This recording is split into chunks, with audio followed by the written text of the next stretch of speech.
नमस्कार, मैं हूं अभिषेक उपाध्याय। आप देख रहे हैं टॉप सीक्रेट। टॉप सीक्रेट पर आप लगातार देख रहे हैं यूपी के टेक्निकल एजुकेशन मिनिस्टर आशीष पटेल के मंत्रालय के खुलासे। हमने ही वो खबर ब्रेक की जिसने इस समय यूपी की सियासत में भूचाल लाया हुआ। किस तरह से आशीष पटेल के अपने मंत्रालय में सीधी भर्ती के पदों पर प्रमोशन कर दिए गए, आरक्षण के नियमों की अवहेलना से लेकर के, और इसमें घूस कांड के भी गंभीर आरोप लगे। लेकिन इसके लीगल पहलू क्या हैं और क्यों ये माना जा रहा है कि इस मामले से यूपी सरकार और खुद जो यूपी के टेक्निकल एजुकेशन मिनिस्टर हैं वो एक बड़ी मुश्किल में पड़ सकते हैं। हमारे साथ में सत्येंद्र त्रिपाठी हैं, जो पीड़ित पक्ष है उनकी जो आवाज उठा रहे हैं। सत्येंद्र त्रिपाठी जी इलाहाबाद हाईकोर्ट से लेकर के सुप्रीम कोर्ट में एडवोकेट ऑन रिकॉर्ड भी हैं। सत्येंद्र जी, मुझे मुझे ये समझा दीजिए आप कि ये जो पूरा प्रकरण सामने आया है, ये जो इन्होंने सीधा लेक्चरर से एचओडी प्रमोट कर दिए हैं, जो जी पोस्टें सीधी भर्ती की थी वहां जो प्रमोट कर दिया है, इसमें ये जो फैसला हुआ, मैं आशीष पटेल के मंत्रालय के इस फैसले की बात कर रहा हूं, इसमें जी सबसे बड़ी इलीगैलिटी क्या है? ये समझा दीजिए जरा हाँ। हमको आप। देख, सबसे बड़ी इलीगैलिटी इसमें यह है कि 2019 के आईसीटी रेगुलेशंस प्रदेश में लागू हैं। उसमें बाकायदा एलिजिबिलिटी और क्वालिफिकेशंस हैं। उसमें लिखा हुआ है कि लेक्चरर से एचओडी वही प्रमोट होगा जो पीएचडी होगा, हम्म, मिनिमम 10 इयर्स का एक्सपीरियंस होगा। अगर पीएचडी नहीं है तो एमटेक होगा, लेकिन 15 इयर्स का एक्सपीरियंस होगा। ये तो क्वालिफिकेशंस को लेकर है। दूसरी जो अहम बात है कि जितने भी एचओडी के रिक्रूटमेंट अपॉइंटमेंट होंगे, that will be from direct recruitment, hmm, सीधी भर्ती से होंगे। हम्म, उसमें प्रमोशन का कोई भी प्रावधान नहीं है।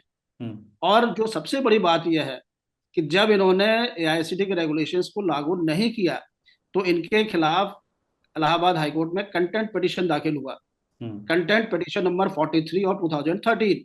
हम्म, अल्टीमेटली चलते चलते चलते आके जब director education, ACS education, technical education, इनका पर्सनल अपीयरेंस जब बुलाया गया, इलाहाबाद हाईकोर्ट ने बनाया, तो मई के महीने मई 2024 में इन्होंने बाकायदा हलफनामा दिया कंप्लायंस एफिडेविट का। और उसके पैरा 8 में इन्होंने लिखा हुआ है कि हमने 2019 के रेगुलेशंस एआईसीटी के अपना लिए हैं, और जो रिक्रूटमेंट होगा, जो अपॉइंटमेंट होगा एचओडी पर, वो डायरेक्ट प्रमोशन के जरिए होगा। अब ये बड़ी बात है तो सत्येंद्र जी, जो आपने डेट लाइन बताई है बहुत ही महत्वपूर्ण है। आप ये कह रहे हैं कि मई 2024 में जो टेक्निकल एजुकेशन के डायरेक्टर हैं यूपी के, उन्होंने बाकायदा हलफनामा दिया है कि हम जो भी नया अब रिक्रूटमेंट होगा वो होगा एआईसीटीई के नोटिफिकेशन के मुताबिक। और एचओडी की भर्ती पर अब सीधे एचओडी की जो नियुक्ति होगी वो सीधी भर्ती से होगी। ये है मई 2024 की बात। और इसी मई 2024 में सत्येंद्र जी वो डीपीसी हो रही थी। तो ये दोनों हाँ, बातें वो हो रही थी पुराने वाले से, पुराने नियमों से। ये दोनों बातें एक साथ कैसे हो सकती हैं फिर?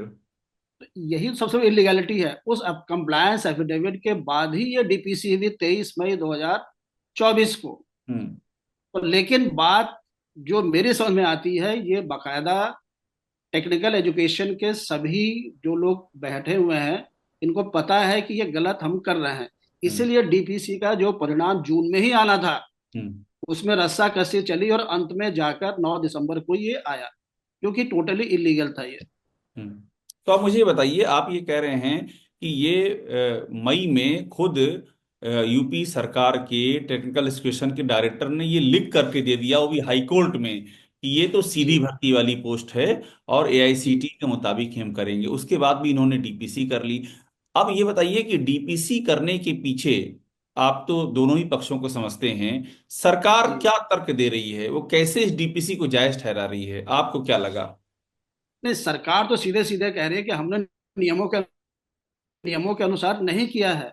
उस हम्म, डीपीसी का जो रिजल्ट आया उसमें लिखा हुआ है कि these promotions have been done as अधीन पर है। The 1990 rules. हाँ, हाँ, हाँ। 1990 रूल्स। एंड और रूल्स, हाँ। 1990 रूल्स तो ऑटोमेटिकली अनएनफोर्सेबल हो चुका है, सिंगल बेंच, हाँ, डिवीजन बेंच, सुप्रीम कोर्ट। हाँ, इसके अलावा आपने कंप्लायंस एफिडेविट कंप्टेंट पिटीशन में भी कह दिया कि हमने अपना लिया इन चीजों को। हाँ। तो ये आप बड़ी कह बात रहे हैं कर ये नियमों। आप बड़ी बात कह रहे हैं, क्योंकि वो 9/12/2024 का जो ऑर्डर है, आप उसकी बात कर रहे हैं क्या? कि उसमें ये लिखा है जी कि जी 1990 के जी जी जी जी जी उसके मुताबिक किया, ये उसमें लिखा हुआ है। जी और वो जी 19 और वो 1990 का जो इशू है वो पहले ही डिवीजन बेंच, सिंगल बेंच दोनों ही उसे खारिज कर चुके हैं। खारिज कर चुके हैं, और इन्होंने कंप्लायंस एफिडेविट दे भी दिया है कि हमने नहीं अप्लाई कर रहे हैं, हम 2019 के अनुसार कर रहे हैं।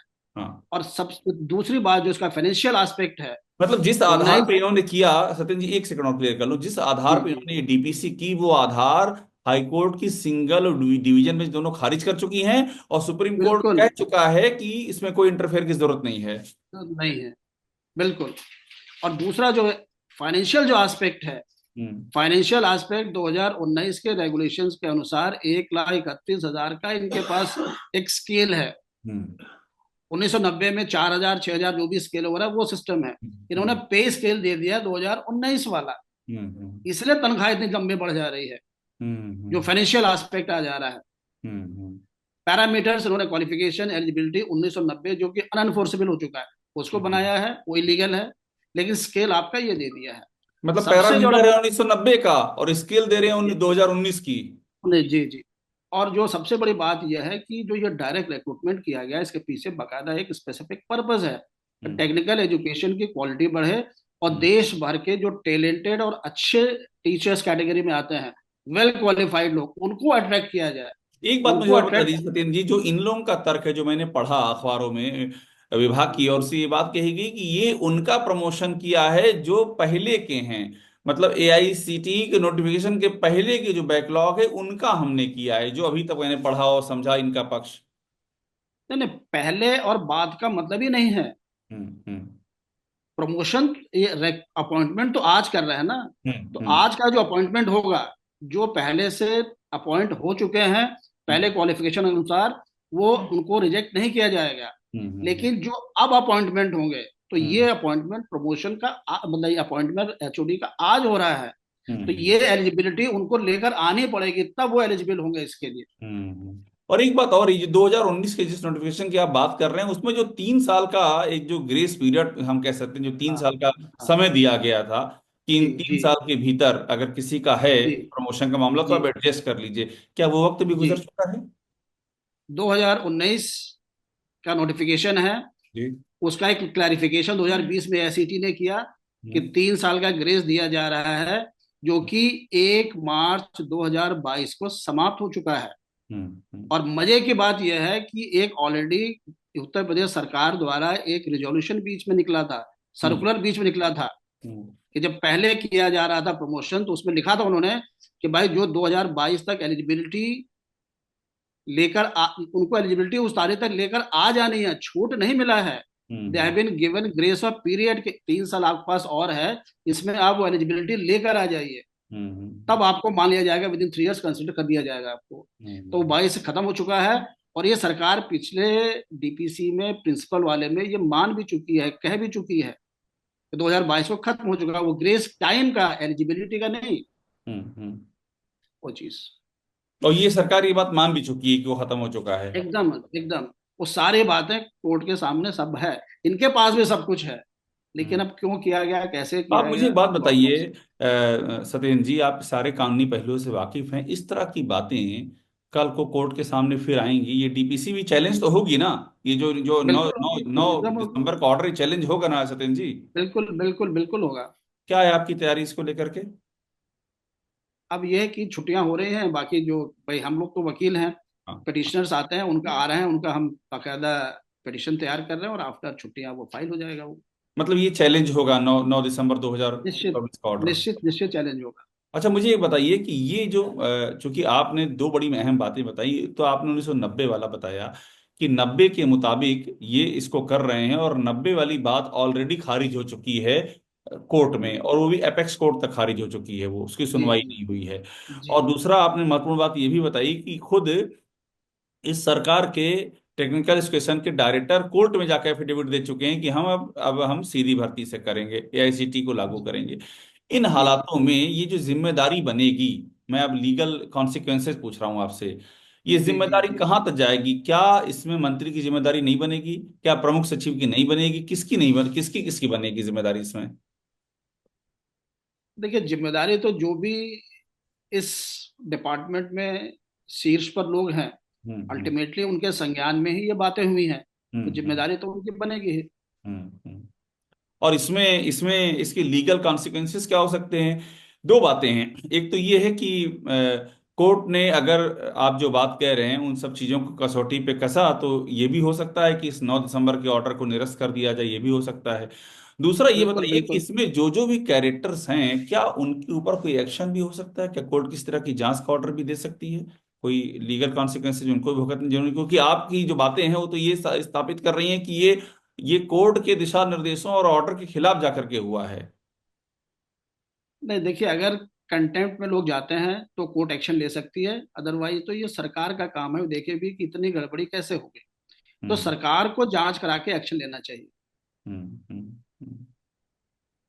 और ये क्या आपने कोई और ऐसा केस, आप लंबे समय से इस तरह केस आप देखते आए हैं, आपने क्या कोई ऐसा केस और देखा जहां पर 5400 से बढ़ा करके 9000 पे ग्रेड कर दी नहीं गई? नहीं, आज तक ऐसा कभी नहीं हुआ। और जिन चीजों को कोर्ट खारिज कर देता है, क्वॉश कर देता है, उसको सरकार केवल केवल बड़ी अदालत में जाने के अलावा उसको लागू नहीं करती है। हम्म करना भी नहीं चाहिए, because we are a country govern by rule of law. विधि हम्म का शासन है। जब हम ही लॉ नहीं मानेंगे तो और कौन मानेगा? सरकार ही नहीं मानेगी तो और कौन मानेगा? हम्म और सबसे बड़ी दो पहलू मैं जो आपके सामने और रखना चाहता हूँ वो ये है कि जो इस एक्ट का, रेगुलेशन का जो पर्पस है वो भी डिफीट हो रहा है।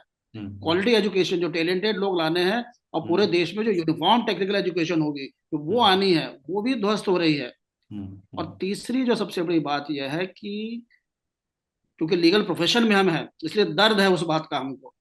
क्योंकि ये अब एक रवैया बन चुका है सभी सरकारों का कि जो मन कर में आए वो करते जाओ। लोग कोर्ट में जाएंगे, चैलेंज होगा, काउंटर आएगा, रिप्लाई होगा, फिर ऊपर जाएंगे, फिर नीचे जाएंगे, 10 साल चलेगा, 20 साल चलेगा। तब तक हम प्रमोट हो गए, रिटायर हो चुके होंगे। तब हम्म तक ये डिपार्टमेंट वहां जा चुका होगा, ये सेक्रेटरी वहां जा चुके होंगे। हम्म तो जो ये रवैया है, कोर्ट को लोग जो मिसयूज कर रहे हैं, हम्म। तो ये संज्ञान लेने वाली बात है जो कि न्यायालय को भी लेना चाहिए। मैंने इसीलिए आपसे ये सवाल, इसीलिए सत्येंद्र जी मैंने आपसे कहा, आमतौर पे लोग ये कहते हैं कि इस तरह की रॉन्ग डूइंग जो करता है वो जेल जाता है। मैं आपके ओम जी प्रकाश चौटाला का एग्जाम्पल दे रहा हूँ आपके सामने। आपको ध्यान होगा हरियाणा में जो वहां पर शिक्षक वाली जी भर्ती जी इस जी तरह का जी जी अनियमितता हुई थी, उनको अल्टीमेटली जेल जाना पड़ा था। तो क्या जी इसमें जी। भी ये जो मंत्री और अधिकारी शामिल हैं, क्या उनके भी जेल जाने की नौबत आ सकती है? बिल्कुल बिल्कुल, अगर कंटेम्प्ट ऑफ कोर्ट होता है और ये साबित हो जाता है कि हम्म जानते हुए कि ये चीजें इलीगल हैं, कोर्ट इसको खारिज कर चुका है, उसके बावजूद भी किया है, तो हम्म। निश्चित रूप से जेल तो एक, मतलब कॉन्सिक्वेंस इसका है ही। अगर जेल से। इट इज प्रूव्ड कि डेलिबरेटली किया गया है ये, अगर हाँ। अज्ञानता में किया गया तब तो माफी योग्य है। हम्म। जानते हुए अगर किया है तो फिर कड़ा से कड़ा कार्रवाई होना ही तो फिर चाहिए। जेल जाने की नौबत आ सकती है अगर जानते हुए किया गया, फिर चाहे वो मंत्री हो या प्रमुख सचिव हो। कोई कोई हो। सत्येंद्र जी, बहुत बहुत शुक्रिया हमसे बात करने के लिए, बहुत धन्यवाद आपका। ओके सत्येंद्र त्रिपाठी हमारे ओके। साथ में जुड़े हुए थे, और इन्होंने विस्तार से इस पूरे मसले के सारे जो लीगल पहलू वो भी समझाया, और इसके जो कॉन्सिक्वेंसेज है वो भी बताया। और एक बड़ी बात इन्होंने ये कही कि इस पर ध्यान देने की जरूरत है, किस तरह से नियम कानून के फंदों में उलझा करके उस बात को लटकाया जाता है जिसको कि हमारे यहाँ जो सर्वोच्च न्यायालय तक, जो न्याय की सर्वोच्च बॉडी है, वो जिसको, जिस पर मोहर लगा चुकी हो, उसमें भी इस तरह से नानुकुर करके लटका करके और वक्त जाया किया जाता है। और इससे कितना बड़ा नुकसान होता है, ये एक ऐसा विषय है, ये मुद्दा है जो सत्येंद्र जी ने उठाया है, जिस पर वाकई सोचना होगा। क्योंकि ये एक मामले में नहीं है, ये एक प्रवृत्ति बन चुकी है। ये एक नहीं बल्कि अनेक मामलों में इसी तरह से चीजें सामने आ रही हैं। सत्येंद्र जी, बहुत धन्यवाद हमसे बात करने के लिए।